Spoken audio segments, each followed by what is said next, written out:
Hello बच्चों, मैंने आप लोगों को लाइव क्लास में कैदी और कोकिला ये पाठ पढ़ाया था।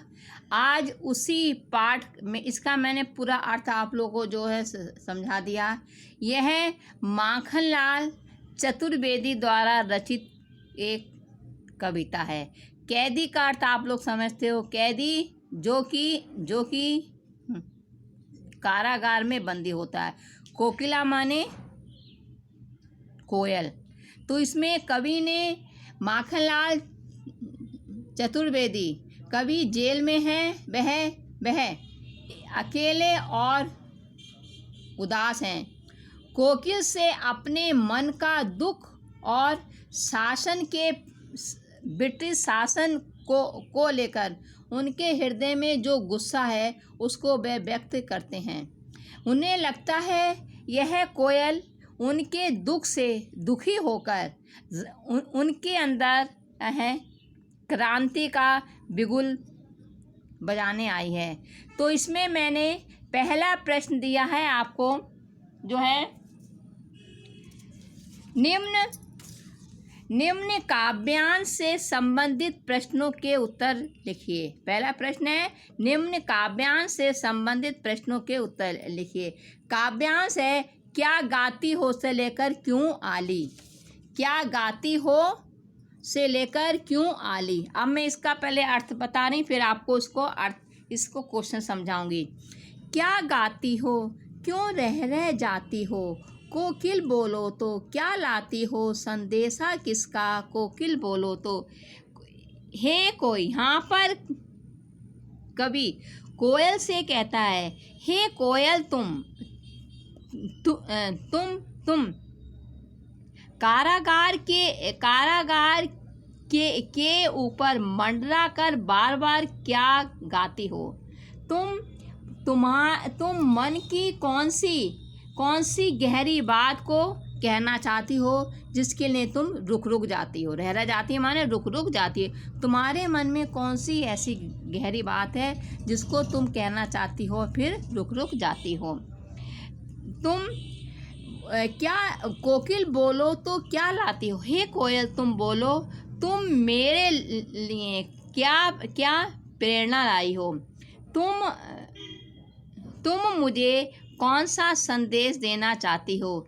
मेरे अंदर किस प्रकार के भाव भरना चाहती हो। हे कोयल तुम स्पष्ट रूप से मुझे समझाओ। देखो आप लोगों को समझ में आ गया, क्योंकि यह पाठ में आप लोगों को पहले भी समझा चुकी हूँ। देखिए इसमें हे कोयल तुम, कवि कहता है कोयल तुम कारागार के ऊपर मंडरा कर बार बार क्या गाती हो। तुम्हारे तुम मन की कौन सी गहरी बात को कहना चाहती हो जिसको तुम कहते रह जाती हो, रुक जाती हो। तुम मेरे लिए क्या प्रेरणा लाई हो। तुम मुझे क्या संदेश देना चाहती हो। किस प्रकार के भाव मेरे मन में भरना चाहती हो। तो हे कोयल तुम मुझे स्पष्ट रूप से समझाओ। ऊंची काली दीवारों के घेरे में, डाकू चोरों बटवारों के डेरे में, जीने को देते नहीं पेट भर खाना, मरने भी देते नहीं तड़प रह जाना। जीवन भर दिन रात कड़ा पहरा है, शासन है या तम का प्रभाव गहरा है। हिमकर निराश कर चला रात भी काली, इस समय काली माँ मई जगी क्यों आली। देखिए इसमें बटवार माने रास्ते में जाते लोगों को लूटने वाले। तम माने क्या होता है, अंधकार। और हिमकर माने चंद्रमा। काली माँ मई माने काले रंग वाली। मैं यहाँ पर कवि कहता है कि मैं यहाँ ऊंची यहाँ मैं ऊंची कारागार की दीवारों में बंदी हूँ। यहाँ डाकू, चोर, राहाजन और दुष्ट प्रवृत्ति वाले मनुष्यों का भी निवास है। यानी कि यहाँ पर डाकू, चोर और रास्ते में लूटने वाले जो राहाजन हैं, जो लूटने वाले डाकू हैं, उनका भी निवास है, जिसे उनके मध्य में मुझे रहने को मैं विवश हूँ। यहाँ जीने को देते नहीं पेट भर खाना, मरने भी देते नहीं तड़प रह जाना। यहाँ जीवन निर्वाह करने के लिए जीवन निर्वाह के लिए पेट भर भोजन तक भी नहीं मिलता। यहाँ मरने तक की सुविधा नहीं है। ऐसा नारकीय जीवन, ऐसा नरक से युक्त जीवन जीते हुए भी हमें विवश होकर कष्ट में जीवन जीना पड़ रहा है। जीवन पर रात भर दिन कड़ा पहरा। हमारे जीवन पर रात दिन कड़ा पहरा है। हमें कोई भी कार्य सुविधा पूर्वक करने की सुविधा नहीं है। सरकारी गुप्तचर और सिपाही हमेशा हमारे ऊपर निगरानी रखते हैं। यह शासन नहीं है, बल्कि यहाँ पर क्या है, यहाँ पर घोर जो है अन्याय है। अन्याय का जो है अंधकार छाया हुआ है। चंद्रमा भी गायब है। हिमकर निराश कर चला रात भी काली। इस चारों ओर जो है अंधकार का ही राज्य है। चंद्रमा भी निराश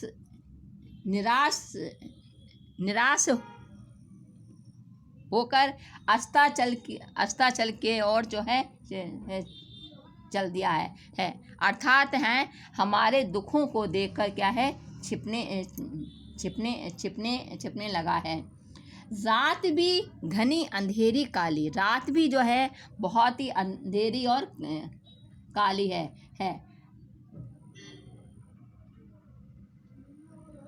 अर्थात प्रेरणा के सभी स्रोत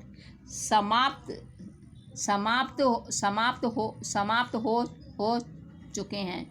हे सखी कोयल इस निराशा के क्षणों में, इस समय हे काले माँ, हे काले रंग वाली कोयल, इस निराशा के समय में तू इस निराशा के क्षणों में तू क्यों जाकर औरों को है जगाने को प्रेरित करती है। एक बार फिर से इसका अर्थ समझा देती हूँ। ऊंची काली दीवारों के घेरे में, डाकू चोरों बंटवारों के डेरे में, जीने को देते नहीं पेट भर खाना, मरने भी देते नहीं तड़प रह जाना। जीवन पर दिन रात कड़ा पहरा है। शासन है या तम का प्रभाव गहरा है। हिमकर निराश कर चला रात भी काली। इस समय काली माँ मैं जगी क्यों आली। आली माने सखी। देखिए यहाँ पर कवि कहता है कि मैं यहाँ कारागार में ऊंची और अंधेरी दीवारों के जो घेरे में बंदी हूँ। यहाँ डाकू चोर बटमार यानी राहजन और दुष्ट प्रवृत्ति वाले लोगों के भी साथ मुझे का भी निवास है। मुझे विवश होकर उनके मध्य में रहना पड़ रहा है। यहाँ जीने को देते नहीं पेट भर खाना। यहाँ पर जीवन निर्वाह के लिए पेट भर भोजन तक भी नहीं मिलता। मरने भी देते नहीं, तड़प रह जाना। यहाँ तो मरने तक की सुविधा भी नहीं है। ऐसा नारकीय जीवन जीते हुए भी हमें विवश होकर कष्ट में जीवन जीने को हम लोग मजबूर हैं। जीवन भर दिन रात कड़ा पहरा है। हमारे जीवन पर रात और दिन कड़ा पहरा रहता है। हमें कोई भी कार्य स्वतंत्रता पूर्वक करने की सुविधा नहीं है। सरकारी गुप्तचर और सिपाही हमेशा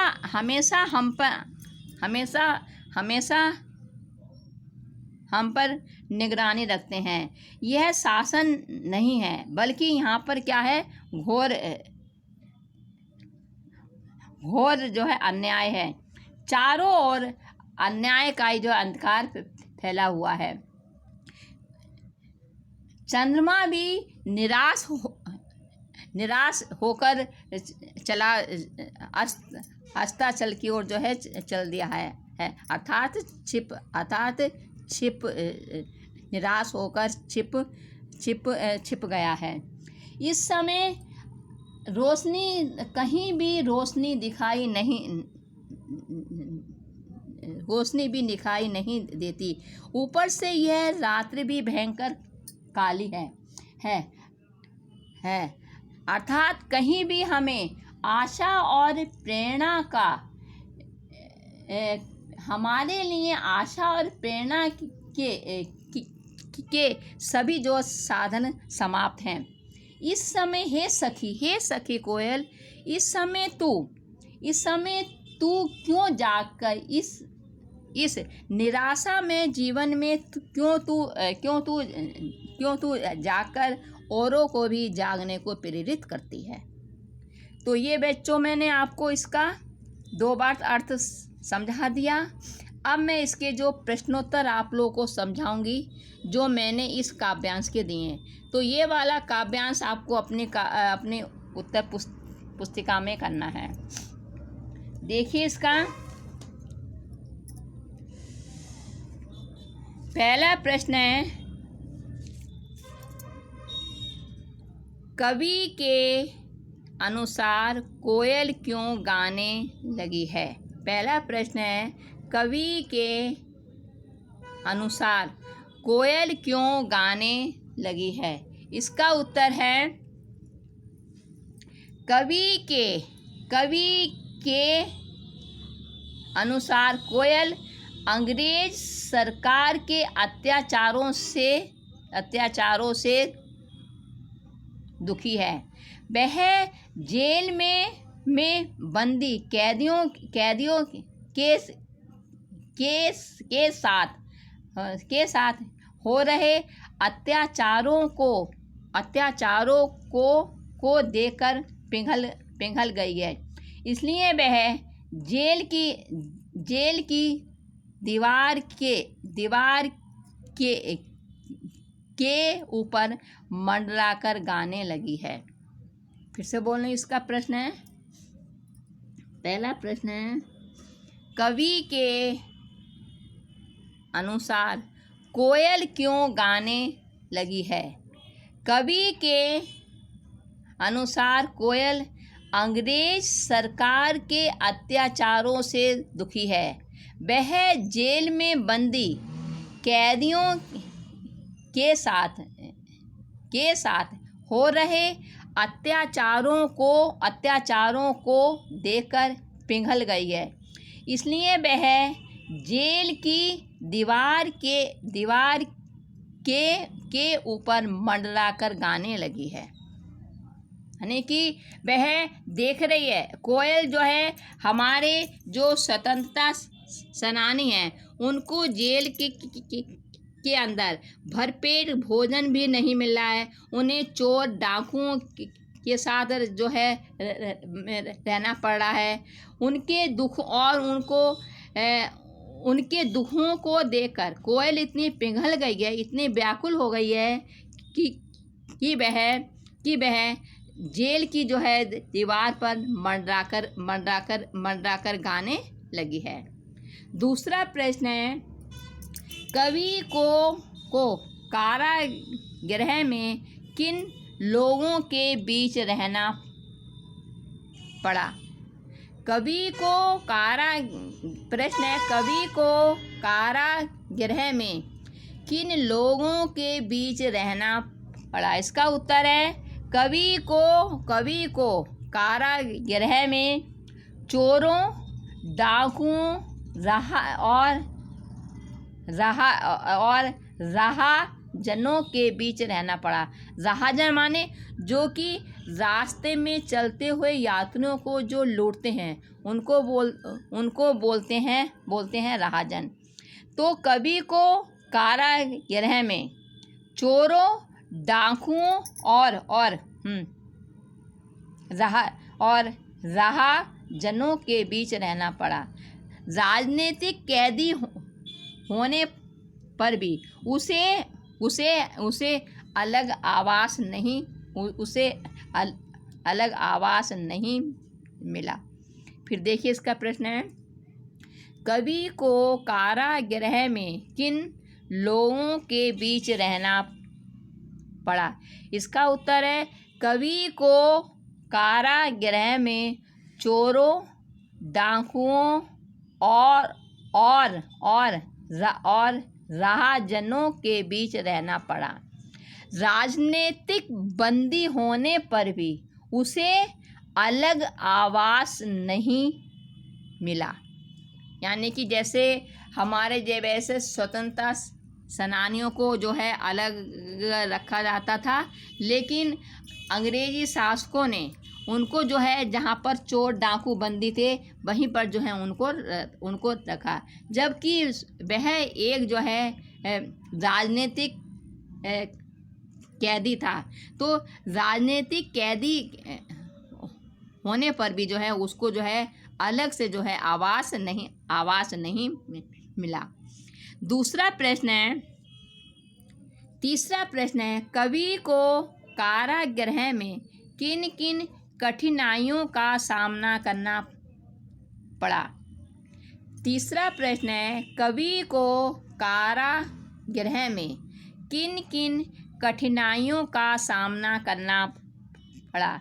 तो इसका उत्तर है कवि को कारागृह में चोरों और डाकुओं के बीच रहना पड़ा। उसे पेट भर खाने को भोजन भी नहीं मिला। ऊपर से कड़ा पहरा रखा गया। इस प्रकार उसे हर प्रकार की कठिनाइयों के बीच रहना पड़ा। फिर से बोल रही हूँ उसके प्रश्न का उत्तर। प्रश्न है, कवि को कारागृह में किन किन कठिनाइयों का सामना करना पड़ा?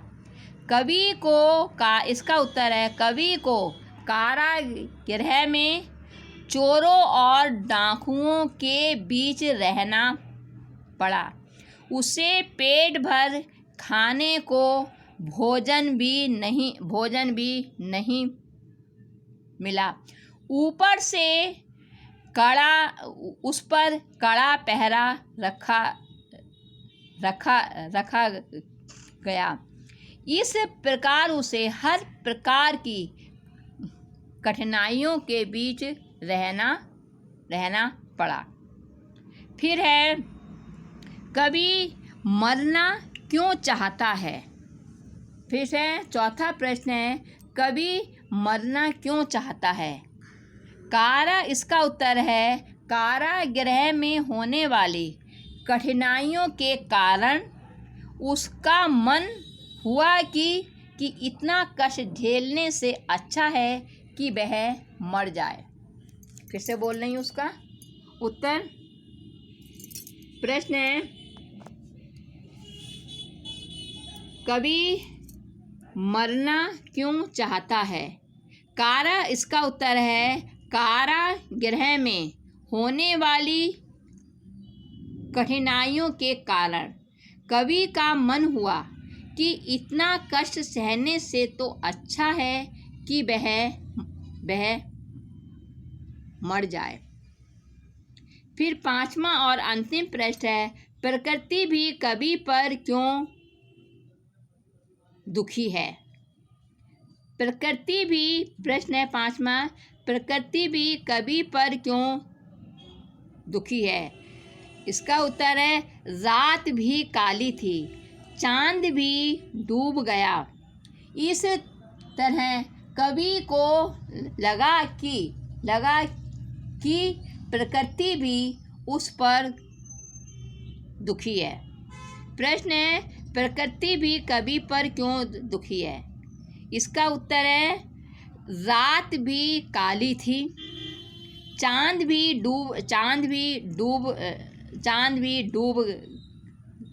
डूब गया।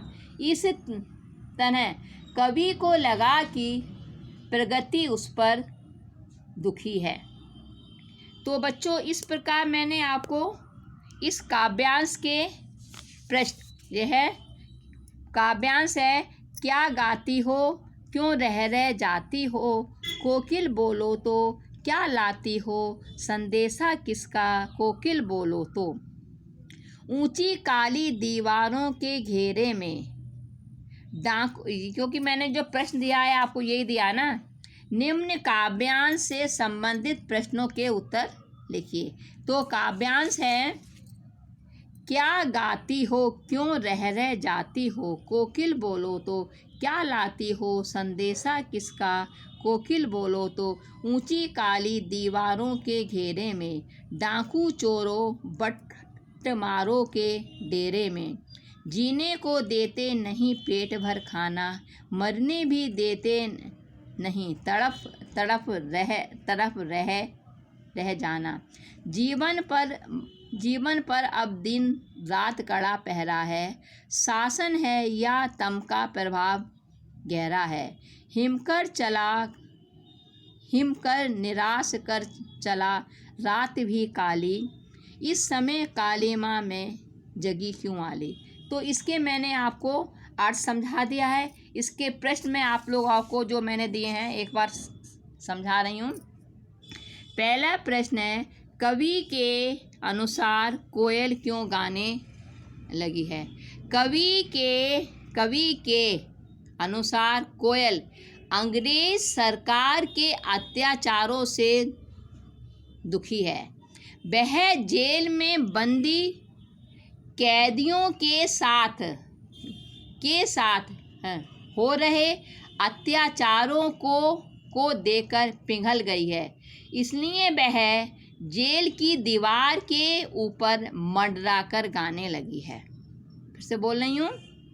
प्रश्न है, कवि के अनुसार कोयल क्यों गाने लगी है?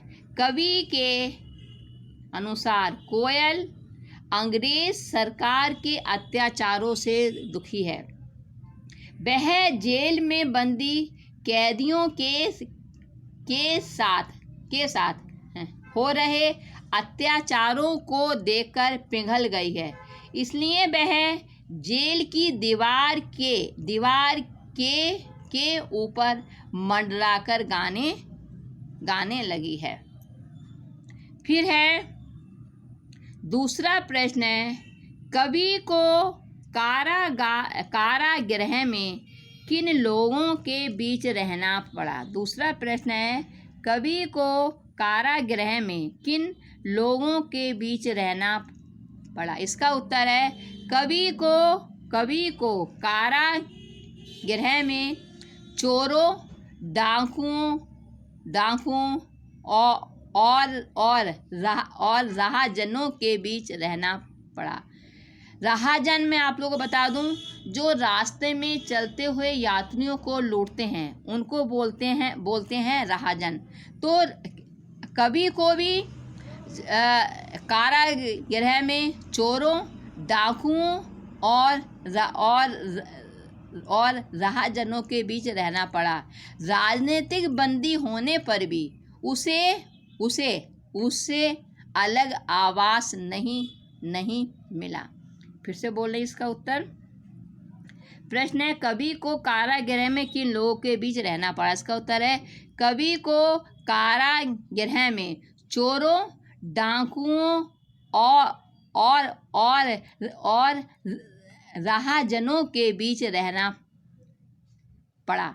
राजनीतिक बंदी होने पर भी उसे अलग आवास नहीं मिला। तीसरा प्रश्न है, कवि को कारागृह में किन किन कठिनाइयों का सामना करना पड़ा? इसका उत्तर है, कवि को कारागृह में चोरों, डाकुओं के बीच रहना पड़ा। उसे पेट भर खाने को भोजन भी नहीं मिला। ऊपर से कड़ा पहरा रखा गया। इस प्रकार उसे हर प्रकार की कठिनाइयों के बीच रहना पड़ा। प्रश्न है, कवि को कारागृह में किन किन कठिनाइयों का सामना करना पड़ा? इसका उत्तर है, कवि को कारागृह में चोरों, डाकुओं के बीच रहना पड़ा। उसे पेट भर भोजन खाने को भी नहीं मिला। ऊपर से कड़ा पहरा रखा गया। इस प्रकार उसे हर प्रकार की कठिनाइयों के बीच रहना पड़ा।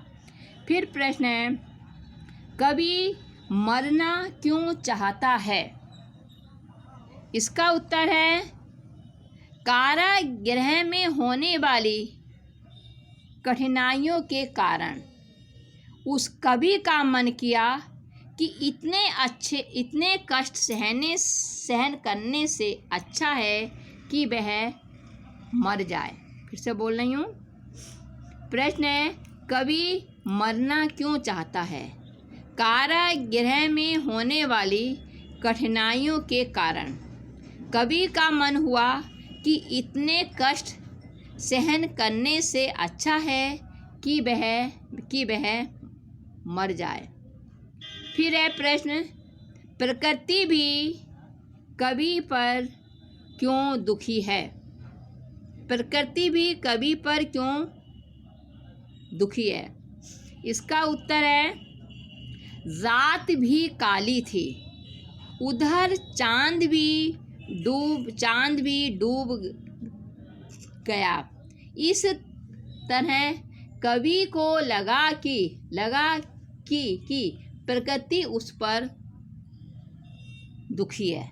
यानी कि उसको ये लगा कि रात भी अंधकार में थी और चांद भी डूबने लगा। तो कवि को यह एहसास होने लगा कि लगता है कि ये सब रात और चांद यह प्रकृति मेरे दुख के कारण ही दुखी है। तो इस प्रकार बच्चों मैंने आपको कैदी और कविता, इस कविता का अर्थ मैंने आपको लाइव क्लास में समझा दिया। अब एक एक काव्यांश जो मैं आप लोगों को समझाऊंगी उसके मैं प्रश्नोत्तर आप लोगों को भेजूंगी। तो सबसे पहले मैंने आपको पहला काव्यांश आप अपनी बुक में निशान लगा लीजिए।